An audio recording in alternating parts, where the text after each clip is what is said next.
आवाज आ रही है? जी भैया जी। वंदना भैया जी। वंदना भैया जी। हाँ। वंदना भैया। वंदना भैया जी। हाँ, सभी को जय जिनेन्द्र वंदना।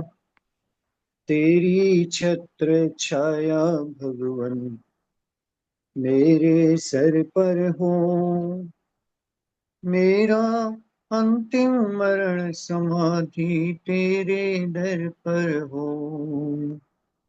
तेरी छत्र छाया भगवन मेरे सर पर हो, मेरा अंतिम मरण समाधि तेरे दर पर हो। देवादिदेव 1008 महावीर भगवान के निर्वाण उत्सव की जय।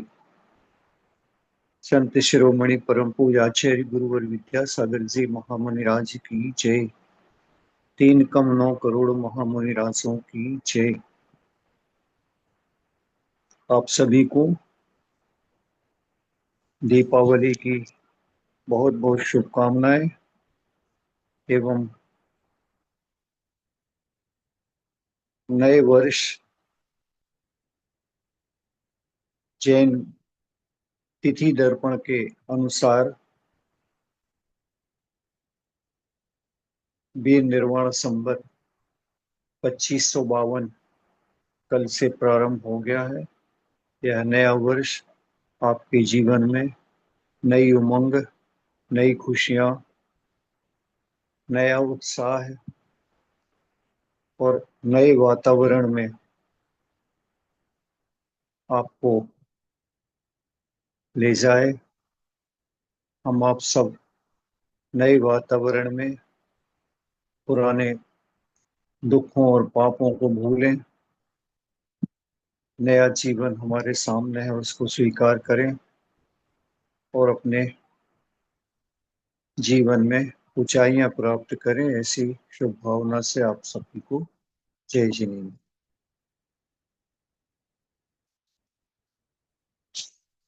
विगत संवाद में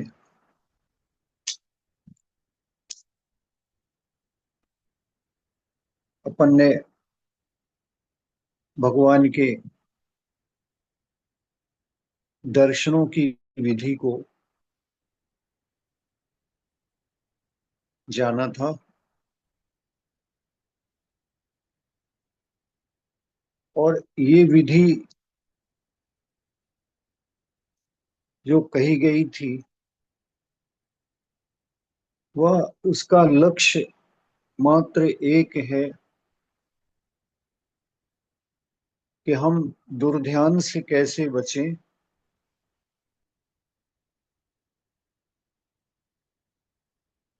उसके लिए सुध्यान में, अच्छे ध्यान में किन किन वस्तुओं को आधार बनाए, किन किन प्रसंगों को आधार बनाए,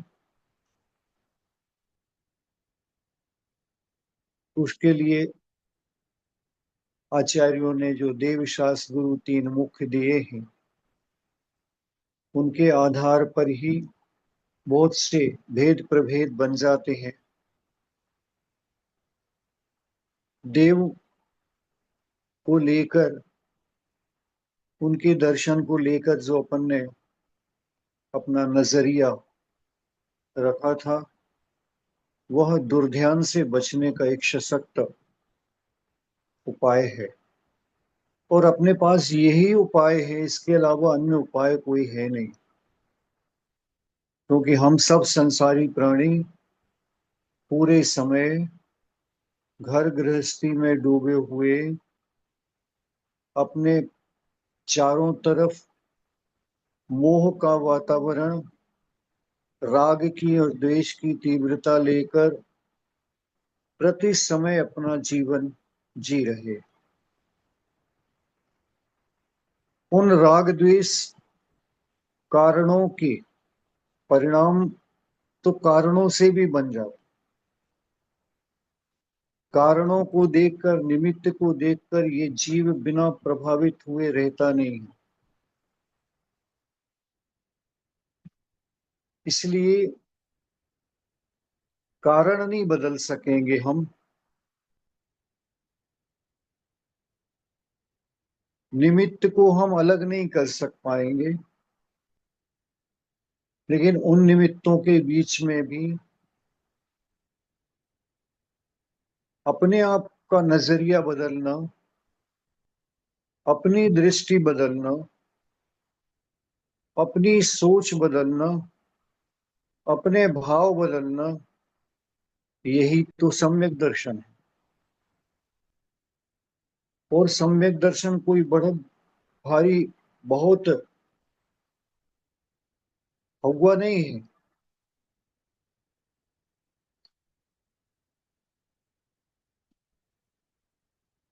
एक व्यक्ति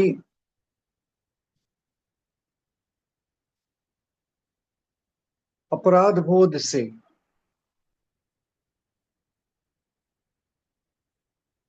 किसी महिला इत्यादि के साथ में जो कुचेष्टा करता है,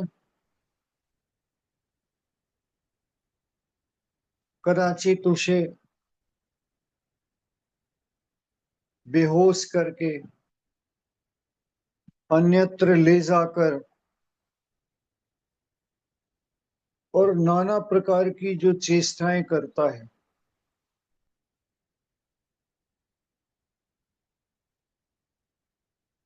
उसमें और वही की वही क्रियाएं एक डॉक्टर कर रहा है। वही महिला डॉक्टर की टेबल पर ऑपरेशन थिएटर में पड़ी है, वही बेहोश कर रहा है, वही वस्त्र आदि अलग करके सारी शल्य चिकित्सा की विधि कर रहा है।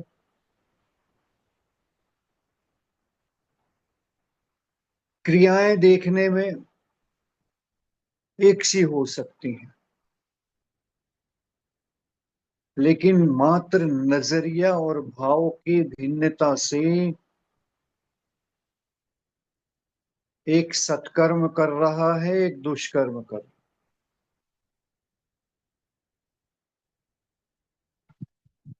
क्रिया एक हो रही है, लेकिन एक क्रिया होने के पश्चात भी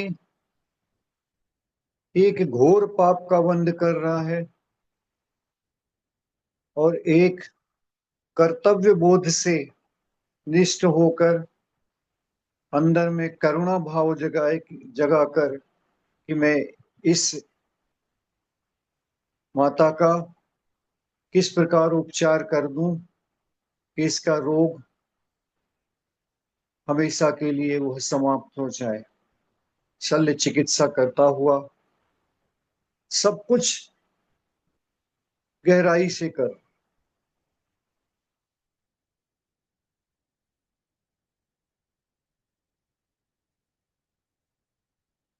दुष्कर्म करने वाले व्यक्ति को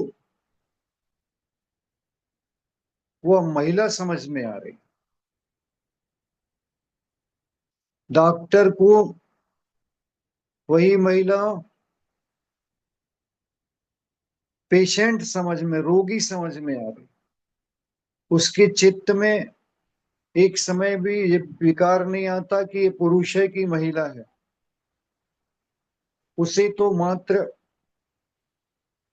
कहाँ इसे तकलीफ है, कौन से अंग का ऑपरेशन करना है, कहाँ तक मुझे जाना है, किस प्रकार इसे स्वस्थ करना है, एक चिंतन मात्र है और उस चिंतन को लेकर पूरा अपना कार्य कर रहा है। अपन विचार करें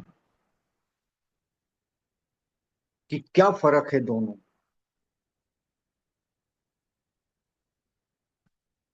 सिर्फ नजरिया का और भावों का खेल है। इसलिए पिछले हफ्ते हमने आपसे कहा था कि भगवान के दर्शन को जब जाते हैं तो उद्देश्य सिर्फ एक रखना है कि मुझे भगवान के दर्शन कर, मुझे जिनेंद्र भगवान के साक्षात दर्शन का सौभाग्य नहीं मिल पा रहा, लेकिन उनकी प्रतिकृति बनाकर जो हमने जिनालय में उनके गुणों के साथ स्थापन की है, उनके गुणों पर दृष्टि जा रही है, तो मात्र आंख का विषय नहीं बनाना,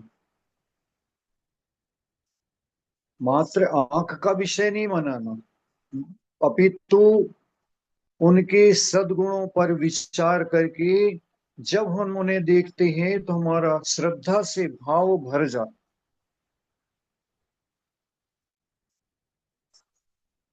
ये वही है जो एक दिन हमारे जैसे थे, ये वही है जैसे हम संसारी हैं तैसे ये भी संसारी जीव थे और अनंत संसार इन्होंने भटके।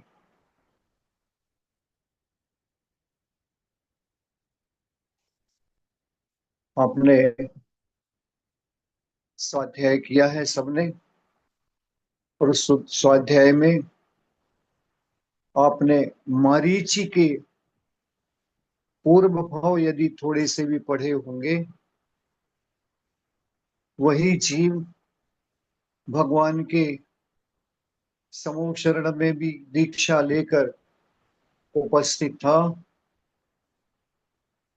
नजरिया बदल गया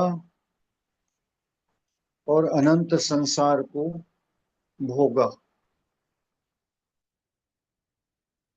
कितने भव मात्र अकौआ के पेड़ के 60,000 भव, सुकरी के, वेश्या के, नरकों में, और नाना प्रकार से उसने कितनी यातना सही और कितना उसका भव भ्रमण हुआ। किस कारण? भगवान आदिनाथ के साथ में 4,000 मुनियों ने दीक्षा ली। भगवान मौन थे, भगवान ने कोई विधि बताई नहीं, भूख सहन हुई नहीं, प्यास सहन हुई नहीं, वनों में यदा कदा इधर उधर भटके, भूख लगी तो पेड़ के फल आदि जलाशयों से जल पीकर अपना जीवन प्रारंभ किया, और सारे के सारे 4,000 राजा अपने पद से भ्रष्ट हो। लेकिन भगवान की वाणी खिरी, धर्म का स्वरूप समझा, तो 3999 तो वापस हो गए, पुनर्दीक्षित होकर भगवान के समोषण में। एकमात्र पोता भगवान का मारीची, बेटा मैं तीर्थंकर बनने वाला, मैं किसी को नमस्कार क्यों करूंगा, लोग अब मुझे नमस्कार करेंगे, मैं तीर्थंकर हूं, तीर्थंकर बनने वाला हूं। ऐसी जो दृष्टि में नजरिया बदल गया, उसने एक कोढ़ा कोढ़ी सागर भटकाया उस जीव को।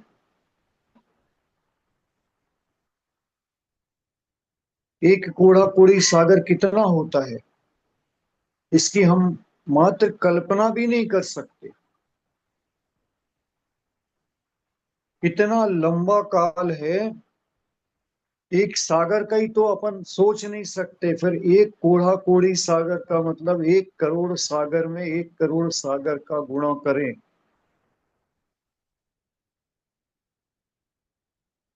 भगवान आदिनाथ से महावीर तक एक कोढ़ा कोढ़ी सागर निकला, इतना काल व्यतीत हुआ। जितने समय में ये तीर्थंकर 24 होते हैं, उतने समय में उतने काल में विदेश क्षेत्र से असंख्यात तीर्थंकर निर्वाण को प्राप्त पा जाते, असंख्यात तीर्थंकर। क्योंकि वहां एक तीर्थंकर हुआ नहीं, दूसरा होता है, तीसरा होता है, लगातार क्रम चलता रहता है।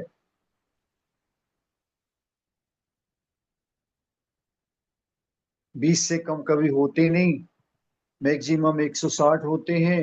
और एक कोटि पूर्व की आयु होती है। एक कोटि पूर्व की आयु एक कोढ़ा कोड़ी सागरों में असंख्यात तीर्थंकरों को जन्म देकर निर्वाण को प्राप्त करा। इसलिए सिर्फ दृष्टिकोण बदलना है, दृष्टिकोण बदलना, नजरिया बदलना, भावों का परिवर्तन होना, देखने का तरीका बदलना, सोच का तरीका बदलना, यही तो मिथ्यात्व से सम्यक दर्शन है। वस्तुएं तो वही की वही रहेंगी, हम भी वही के वही रहेंगे, हम भी वही रहेंगे जो थे। सिर्फ बदला है हमने अपना तो एक देखने का, सोचने का, समझने का, वस्तु के स्वरूप का निर्णय करने का नजरिया बदला है। जो कल तक हमें राग का कारण बन रहा था, जो कल तक हमें द्वेष का कारण बन रहा था, आज वही हमारे लिए वैराग्य का कारण हो सकता है। वही नर्तकी का दृश्य देख रहे हैं भगवान आदिनाथ।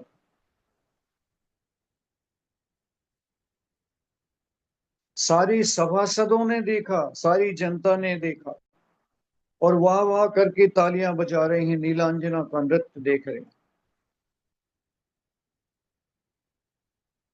उसी दृश्य को देखकर भगवान को वैराग्य हो गया। उसकी आयु क्षीण होते ही साथ भगवान ने क्षण भंगुरता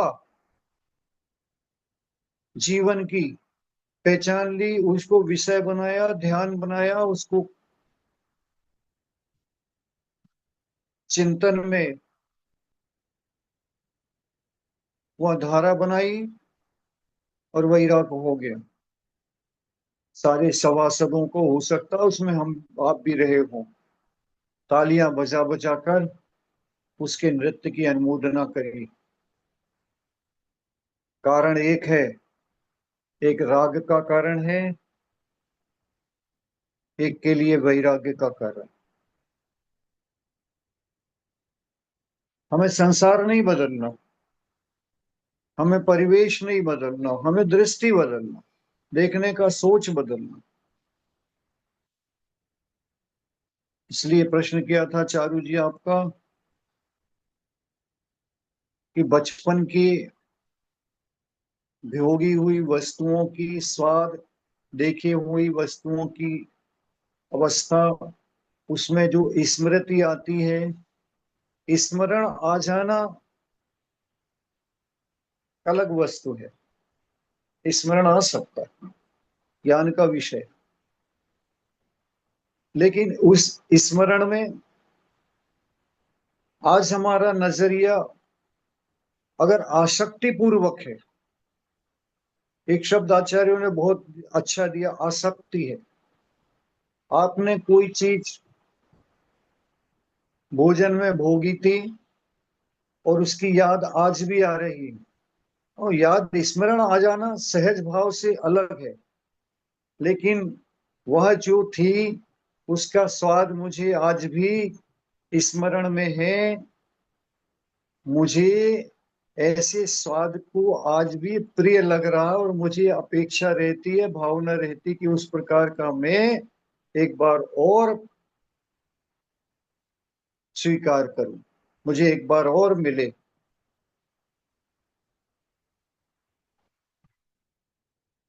उसको भोगाकांक्षा दृष्टि से, उस भाव से विचार करेंगे तो वह अनंत संसार को बढ़ाने वाली है, अनंतानुबंधी है।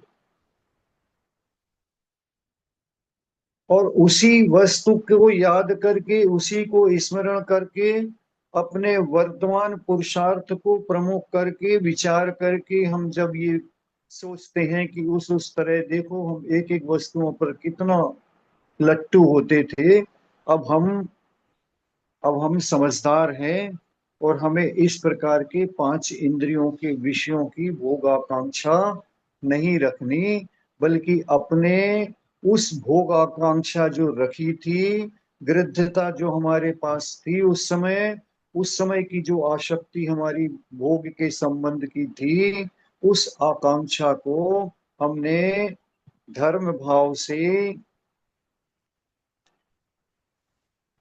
निग्लेक्ट कर दिया।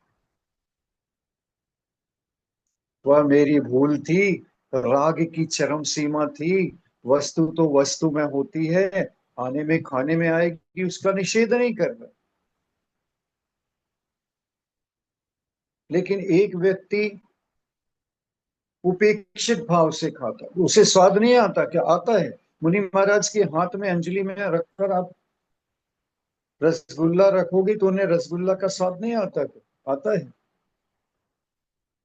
भगवान को स्मरण करके वे योगी हमेशा उनको दृष्टिगत रखते कि भगवान ने जो किया है वह मुझे करना है। भगवान ने सब कुछ भोगा है उपेक्षित भाव से, मुझे भी उपेक्षित भाव से, अपेक्षित भाव और उपेक्षित भाव दोनों को समझ लें। अपेक्षित भाव से नहीं, अपेक्षा नहीं है। आ गया, हाथ में रखा हुआ है, उसे लेना है, गर्द पूर्ण करना है। पदार्थ है, पदार्थ का तो यही स्वभाव है, ऐसा सोच कर ले रहे हैं। देने वाले दाता को खुशबू आ रही है और उसे उस वक्त वस्तु के प्रति राग उत्पन्न हो रहा है, और शोके वाला है तो ये सोच कर भी कि महाराज के भोजन के पश्चात अपने को भी यही ग्रहण करना है, बहुत अच्छा बना है आज।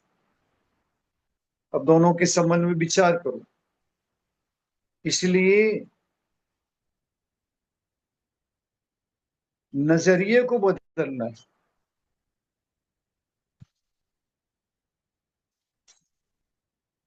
संसार के भोग, पांच इंद्रिय के विषय तो आएंगे भोगने में,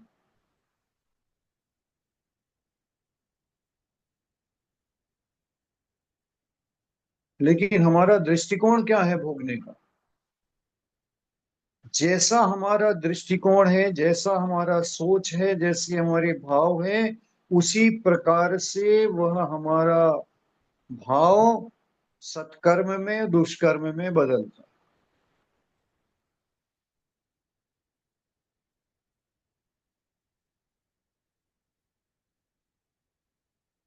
एक कारिका आती है चिनागम में, लगभग 20-25 ग्रंथों में एक सी गाथा आती।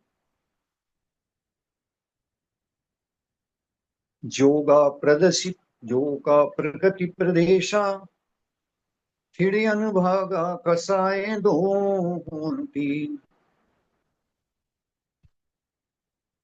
जो भी नेचर पड़ता है कर्म में, किस प्रकार का नेचर हम डालेंगे, वो प्रकृति और प्रदेश रूप से, प्रकृति माने 8 कर्मों में से किस प्रकार के कर्म की प्रकृति पड़ेगी, और कितने परमाणुओं के साथ में या कितने मैटर के साथ में, कितनी सामग्री के साथ में वह कर्म मेरी आत्मा के साथ चिपकेगा, इसका प्रभाव पड़ता है हमारे योग कैसा था, मन वचन काय की गृद्धता कैसी थी, आसक्ति कैसी,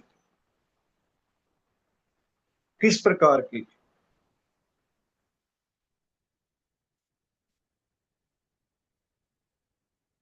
और स्थिति और अनुभव कितने काल की मर्यादा के लिए बांधेंगे हम, और उसमें कितना पावर शक्ति देंगे। कम प्रदेशों के साथ भी बांधा हुआ कर्म अधिक बलवान हो सकता है ज्यादा प्रदेशों के साथ बांधा हुआ कर्म अंतर मुहूर्त में समाप्त हो सकता है। ये शक्ति हमारी, हमने उसी उतने प्रदेशों में अनंत शक्ति डाली है और हमने उतने प्रदेशों में सूक्ष्म कम शक्ति डाली।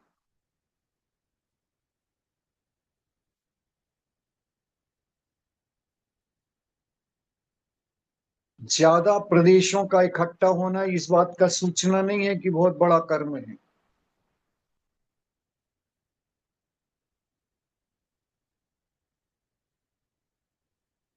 कितना सारा कबाड़ घर में हो सकता है जिसका वजन 1-2 क्विंटल हो सकता है, लेकिन उसकी वैल्यू उतनी नहीं है जितना 10 ग्राम सोने की है। प्रदेशों में कम होकर भी शक्तिशाली है, पावरफुल है। तो इसी प्रकार हमने जो कर्म में शक्ति डालती है, वो शक्ति हमारी उस समय कर्म बांधते समय की कषाय पर आधारित है। कितनी कषाय तीव्र है उसके आधार पर हम कर्म बांधते हैं। कितनी गृद्धता है हमारे अंदर, कितनी आसक्ति है, कितनी भोग की इच्छा है।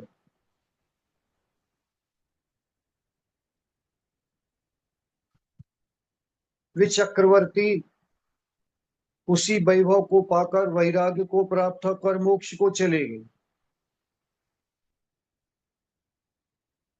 चक्रवर्ती के वैभव तो सबको एक से मिलता।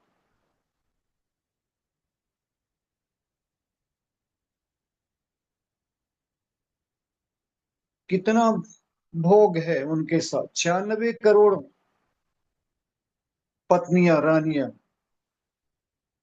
इतना 6 खंड का राज्य जीतने के लिए निकले।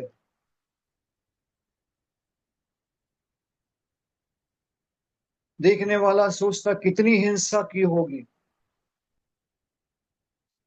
सोचने वाला सोचता है कि कितना वैभव और कितना भोग संपदा ये इकट्ठी करके इकट्ठी नहीं करी, बल्कि पुण्य के प्रताप से मिली। पुरुषार्थ नहीं करना पड़ा, मेहनत करके नहीं कमाना पड़ा, और उसे भोगते हुए भी अंदर में वैराग्य का भाव जग रहा है।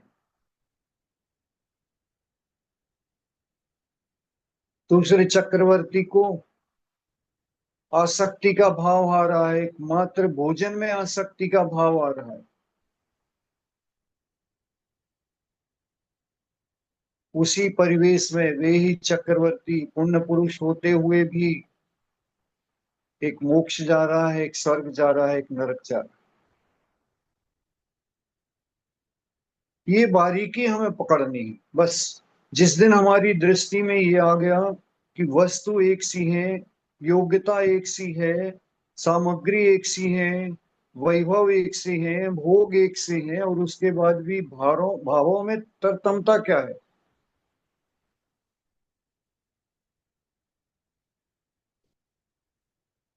वही टीचर हमें पढ़ा रहा था,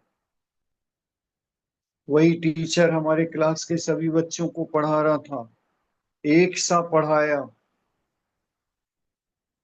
लेकिन नंबर सबके एक से नहीं आए। एग्जाम में अच्छा उदाहरण है ये। एग्जाम में जब हम लिखने बैठे, सबने अपने अपनी बुद्धि और क्षमता कौशल के साथ में लिखा, सबके नंबर एक से नहीं आए। एक 99 वाला भी था, एक 100 वाला भी था, एक 33 नंबर वाला भी था, और एक 20 नंबर पाकर फेल भी हुआ। इसमें दोष किसका है? टीचर का।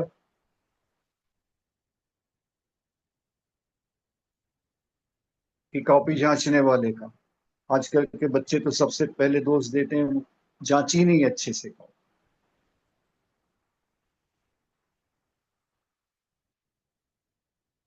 जो गलती स्वीकार कर लेता है कि देखो टीचर ने पढ़ाया तो अच्छा था, बहुत अच्छा था, उस व्यक्ति ने अच्छी पढ़ाई दी, अच्छी मेहनत करी, अपना लक्ष्य अच्छा निर्धारित किया, आज टॉप में वो आया और हम इसी क्लास में फेल हो गए।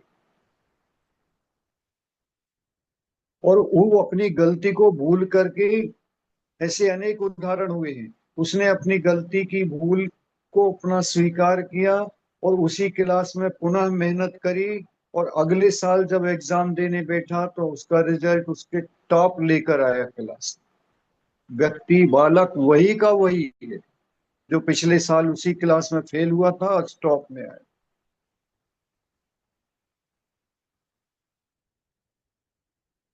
ये सारे परिणाम और भावों का खेल हम अपने अपने भावों के अनुसार स्वयं जानते हैं। इसी को सही करना है। हमें खुद अनुभव है कि हम किस भाव से सोचते हैं, हमें अनुभव है कि इस वस्तु को हम किस नजरिया से देखते हैं। वस्तु वही रहेगी, वस्तु का बदलाव नहीं है। एक वस्तु के नियोग से असंख्यात जीव कर्म बांधते हैं, लेकिन दृष्टि अपनी अपनी होने से उसमें जो भिन्न भाव दिखता है वह हमारे भावों का खेल है। इसलिए सारा का सारा मोक्ष मार्ग भावों के ऊपर डिपेंड है, लेकिन अकेले भावों पर नहीं है। क्योंकि द्रव्य हमारे भावों को प्रभावित करता है, वातावरण हमारे भावों को प्रभावित करता है, और हमारी बुद्धिमानी इसमें है कि हम उस वातावरण में वस्तुओं से, द्रव्य से कितना प्रभावित होते हैं। उसी द्रव्य को हम, उसी भाव को हम किस प्रकार परिवर्तित करके उसी वातावरण में हम अपने भावों को परिवर्तित करके और ऊंचाइयां प्राप्त करें।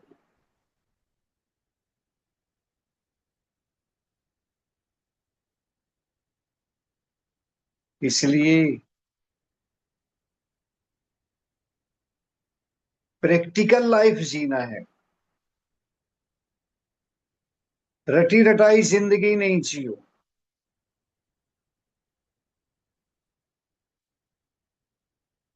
वही सुबह उठना है, वही नहाना धोना है, वही नाश्ता करना है, वही मंदिर जाना है, वही ऑफिस जाना है, वही काम करना है, वही लैपटॉप उठाकर दिन भर करना है, वही सोचना है।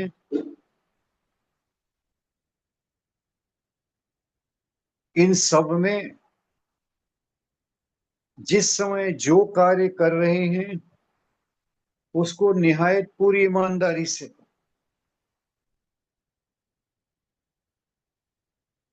जैसे आप ऑफिस का काम करते हुए भी, घर का काम करते हुए भी, सब कुछ करते हुए भी दृष्टि आपकी अपने मूल तत्व पर रहती है। गृहिणी किचन में काम करते हुए भी, रखा हुए दूध को उबालते समय भी, अन्य काम भी कर रही है और दूध भी उबल रहा है, और तीसरा भी कर रही है, चौथा भी कर रही है, पांचवा कोई कहने आ गया उसकी भी सुन ली, लेकिन दृष्टि पर रखे हुए दूध पर बनी रहती है। वो सावधानी बनी रहती, क्यों बनी रहती है? कि हम सावधान हैं, मैंने दूध रखा, ये उबाल नहीं जाए, उबाल कर व्यर्थ नहीं हो जाए। बस यही बात को लेकर हमने आपको पिछले संवाद में कहा था कि ईमानदारी से जब मंदिर में दर्शन करने आए हैं तो निहायत ईमानदारी से, ये सोचकर मैं दर्शन करने आया, प्रदर्शन करने नहीं आया। और दर्शन भगवान जिनेंद्र भगवान के दर्शन करने आए हैं, किसी साथी के दर्शन करने नहीं आया, किसी और मित्र के दर्शन करने नहीं आया, किसी शत्रु के दर्शन करने नहीं आया, कोई वस्तु देखने नहीं आया, कोई व्यवस्था देखने नहीं आया। अपनी अवस्था को सुधारने के लिए भगवान के पास आए। जो भी संवाद करो भगवान से संवाद करो। जो कुछ भी सोचो उनके लिए सोचो, भले आप 10 मिनट के लिए आए, 15 मिनट, तो वो 15 मिनट उनके विचार में जाने चाहिए।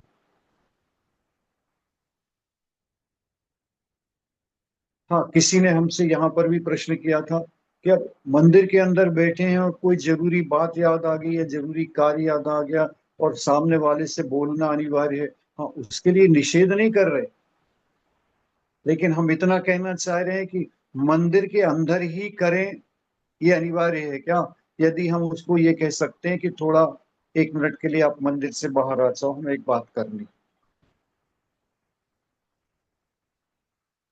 तो मंदिर में किए गए पाप से बच जाए, बाहर निकल जाए, भगवान के हॉल से बाहर निकलकर हमने बातचीत कर ले, 2 मिनट आकर फिर बैठ जाए। क्योंकि हम आपको उस दृष्टि पर ले जाना चाहते हैं कि वह कौन सा शुभ दिन हमारे जीवन में होगा जब हम गर्व से, घमंड से नहीं, गर्व से इस बात को अपने अंदर महसूस कर लें कि मैं गर्व से कहता हूं कि 3 लोक में एक स्थान ऐसा है जहां पर मैं कोई प्रकार के पाप नहीं करता।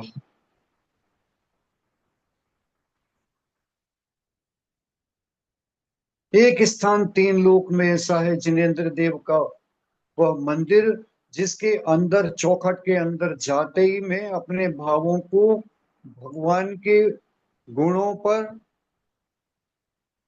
अपने दुर्गुणों पर और भगवान के गुणों पर और उनके दर्शन देख करने मात्र उस गुणी के दर्शन करने के लिए जाता हूँ। भगवान के काली प्रतिमा, सफेद प्रतिमा, रंगीन प्रतिमा, छोटी प्रतिमा, बड़ी प्रतिमा, इसकी तरफ भी दृष्टि नहीं है मेरी। गुणानुवाद सिर्फ उस गुणी के प्रति है। वो तो पाषाण की है, हमें रंग दिख रहा है, पाषाण दिख रहा है, धातु दिख रही है, ये आधार हो सकता है, लेकिन उसमें दिखना क्या है और देखना क्या है? विश्वास रखो, जिस दिन हमारा ये भाव आ जाएगा वो जीव अनंत संसारी नहीं होगा, निश्चित रूप से उसका सम्यक दर्शन उसके साथ होगा। और जिसके, क्योंकि मनुष्य पर्याय की सबसे बड़ी सार्थकता सम्यक दर्शन है, सम्यक दर्शन भर नहीं है। सम्यक दर्शन प्राप्त करने वाला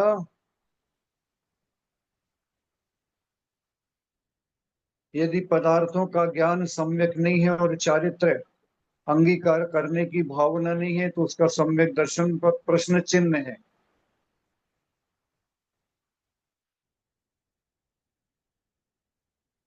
डॉक्टर की डिग्री लेकर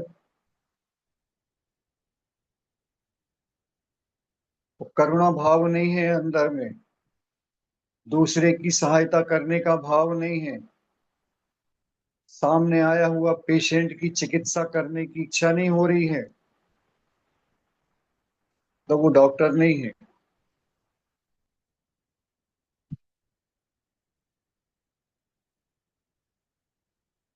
वहां तो उससे कर्तव्यनिष्ठ होना ही है, सामने पेशेंट देखना, देखा और उसके ऊपर द्रवित होकर, करुणावत होकर उसे आगा पीछा नहीं दिखता, पहले तो उसका इलाज करना।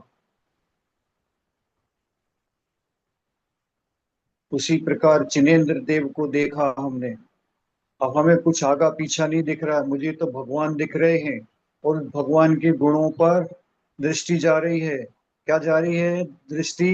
कैसे देखोगे?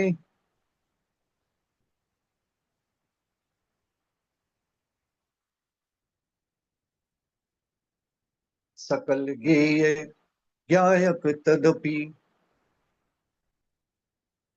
निजानंद रसलीन, सो जिनेन्द्र जयवंत हूँ अरिरज रहस विहीन। एक दिन और भी कहा था, अरि माने दुश्मन,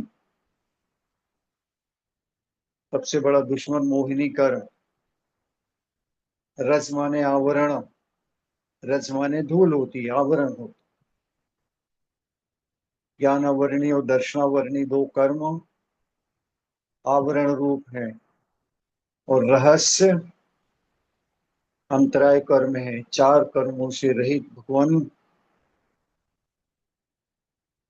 आप विराजमान हैं। हम आपके पास यही सीखने आए हैं, यही कला प्राप्त करने के लिए आपकी संगति की है मैंने। क्योंकि लोक में प्रसिद्ध है, जिसको जो कुछ पाना हो उसे उसी की संगति करनी चाहिए। जुआ खेलने का वाला जुआड़ी के पास जाता है, मदिरा पीने वाला मदिरालय पर जाता है, वहीं संगी साथी ढूंढता है। ऐसे मैंने भी अपने चार घातिया कर्म नष्ट करके और अपने आत्मा का उत्थान किया है। वे कर्म अनादि से हमारी आत्मा में भी चिपके हैं, और मुझे इन कर्मों से रहित अपनी आत्मा को करना है। हे गुणवान, इन गुणों के धारी आपकी जय हो। बस मुझे वहां पर काला पीला सफेद हरा नीला, पुरुष स्त्री महिला, बालक बेटा, पोशाक जेवर रंग, इन सब से रहित होकर एक भगवान के गुणों की तरफ देखने का भाव जिस दिन पैदा हो जाए, तो सम्यक दर्शन प्राप्त क्षणों में होगा। क्षणों में, देर नहीं लगती, देर नहीं लगती। अंतर मुहूर्त के अंदर हम अपने अनादिकाल के, अनंत काल जो हमारा बीत गया, उसका मिथ्यात्व को तोड़ने में हम अंतर मुहूर्त के अंतर सक्षम हैं। अंतर मुहूर्त भी कितना, कोई जरूरी नहीं कि पूरा 48 मिनट लगे, क्षण में टूटता है, क्षण में। आचार्यों ने एक उदाहरण दिया, जैसे कांच की चूड़ी तड़कती है, ऐसी जिस समय हमारी दृष्टि हमारी निर्मल और पवित्र होती है, उस समय हम अपने मिथ्यात्व को तोड़ने में चूड़ी के समान तड़काने में काम होता है। उस नजरिया ही तो बदलना है, दृष्टि बदलना। और दृष्टि जिस दिन बदल गई, उस दिन सारी सृष्टि बदल गई हमारी। इसलिए प्रैक्टिकल लाइफ जियो, वही काम आने वाली है, वही अंत समाधि में काम आने वाली है। जो कुछ ज्ञान प्राप्त किया था, वह सादा का सारा वृद्धावस्था में धूमिल हो जाता। एक गाथा याद नहीं आएगी, यहां तक कि ड़ंगोकार मंत्र भी भूल सकता है। लेकिन जो जीवन में धारण किया है, प्रैक्टिकल किया है, उस समाधि वाले छपक को अंत समय में जब हम गीले कपड़े से मुंह पोंछते हैं, दो चार श्वासों पहले भी, तो वह अपने ओंठों को भींच के बंद करता है कि मुंह के अंदर पानी न चला जाए। क्योंकि जीवन भर जो त्याग किया था, उसका परिणाम यहाँ आ रहा। प्रैक्टिकल लाइफ में जिया है, वहां पर उसके मुंह बंद, ओंठों को बंद करने के दृश्य को देखकर स्पष्ट हो जाता कि ये जीव अंदर से सावधान है। बस इतनी सावधानी चाहिए।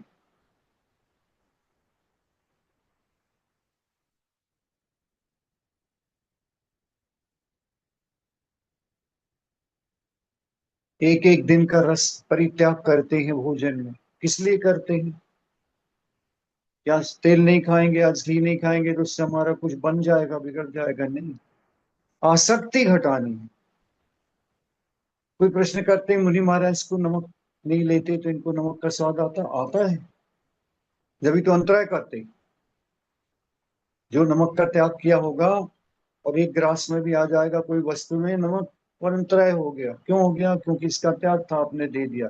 स्वाद तो आया ना, जिह्वा है तो स्वाद तो आएगा, लेकिन उसी स्वाद को जीतने के लिए, दृष्टि को इधर उधर करने के लिए, उस वस्तु से राग हटाने के लिए तो सब कुछ किया जा रहा।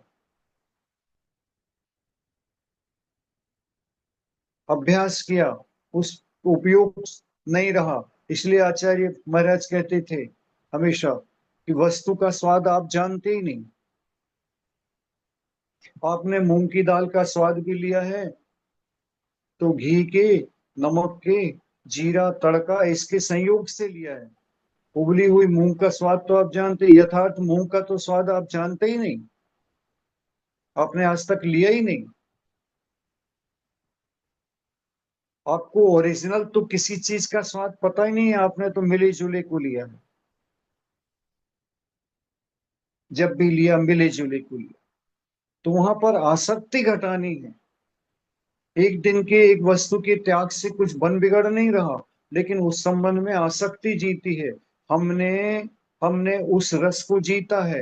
हमारे सामने कैसा भी आ जावे, और जब नहीं जीता जाता और नहीं खपता तो याद करो उस पशु को, वो गाय को, उसके चारे में क्या मिलाया जा रहा है? सूखा भूसा डाला जा रहा है, पानी के साथ में मिलाकर डाल दिया, वो उसी में खाकर आनंदित, और उसके बाद भी फलस्वरूप दूध दे रही है। तो दृष्टि हमारी आसक्ति से छूटनी चाहिए।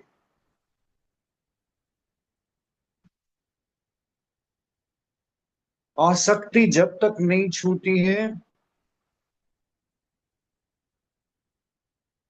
जब तक हमारी अनंतानुबंधी कसाएं समाप्त नहीं हुई। समय आपका हो ही गया है। आपने बचपन में जब किसी हलवाई की दुकान पर जलेबियां ली होंगी तो आपने वो हंडिया भी देखी होगी जिसमें वह मैदा रखता है और उसी से निकाल कर रोज जलेबियां बनाता है।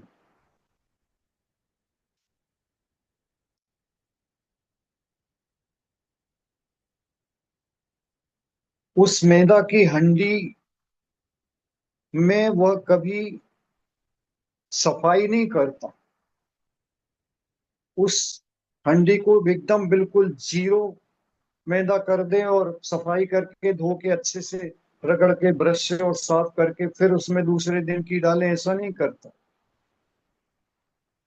अपितु अगर उसने 1 किलो मैदा डाली है तो आखिरी में 25-50 ग्राम उसका घोल रहेगा नीचे, इसलिए कल के लिए पुनः उसी में मैदा डालकर और घोल कर रख देगा।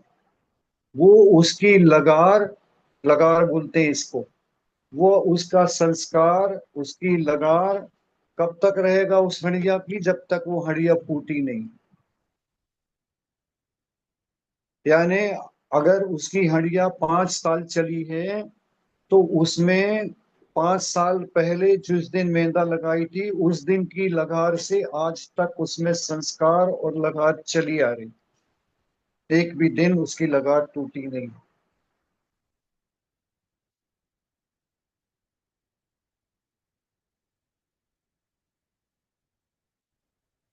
एक भी दिन वह उसी में सड़ती गई मैदा, उसी में घुलती गई, उसी में और ताजी आती रही, उसी में तरती रही, उसी में जीव उपजते रहे, उसी में मरते रहे, उसी में उपजते रहे, उसी में मरते रहे, और वह हमारे को स्वादिष्ट लगती है।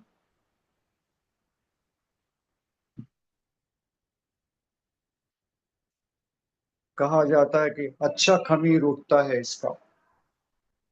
ऐसे ही ऐसे ही हमने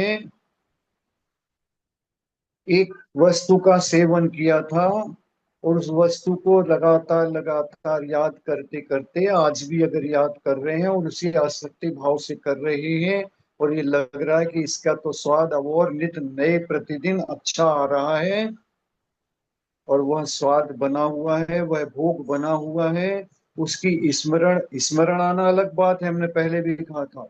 स्मरण आएगा क्योंकि स्मरण शक्ति हमारे पास है, लेकिन स्मरण शक्ति को हम ऐसा भी उपयोग कर सकते हैं कि पहले हमें कितना राग था उस व्यक्ति उस वस्तु के प्रति, बहुत अच्छी बनी है, आज भी बनी है, अच्छी बनी है, लेकिन नहीं लगाओ, आज अच्छी बनी है इसे भोग लो, उसको याद करके उसकी तुलना मत करो, और उसकी तुलना करने के बाद में भोगाकांक्षा नहीं रखो, आसक्ति घटाओ, वो लगार तोड़ो,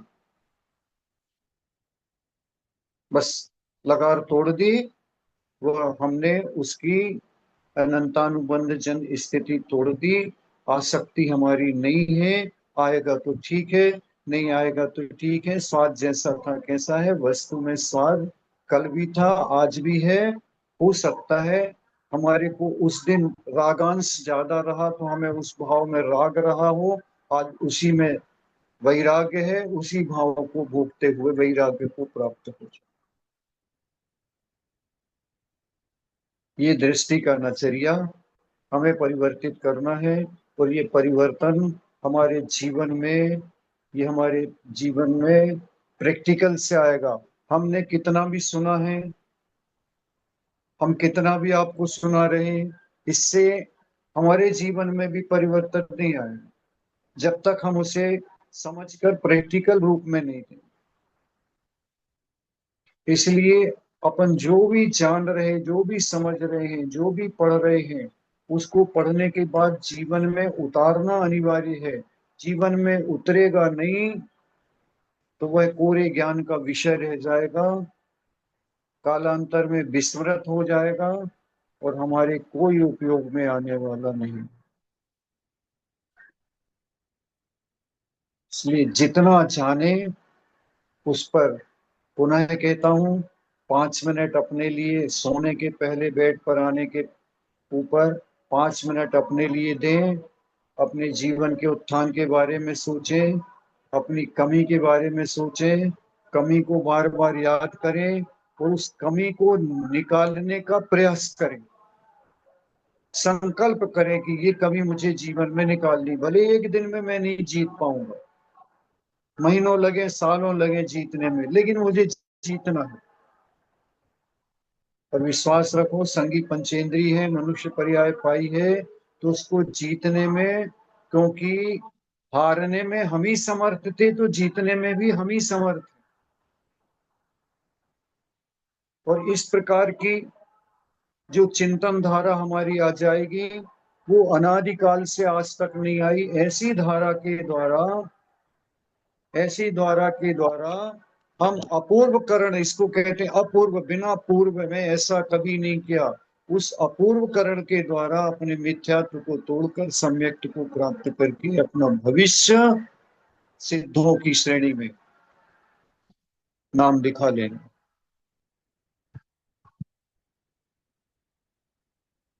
वही प्राप्त करने के लिए वही प्रैक्टिकल आपको अंत समय में, समाधि के समय में आएगा।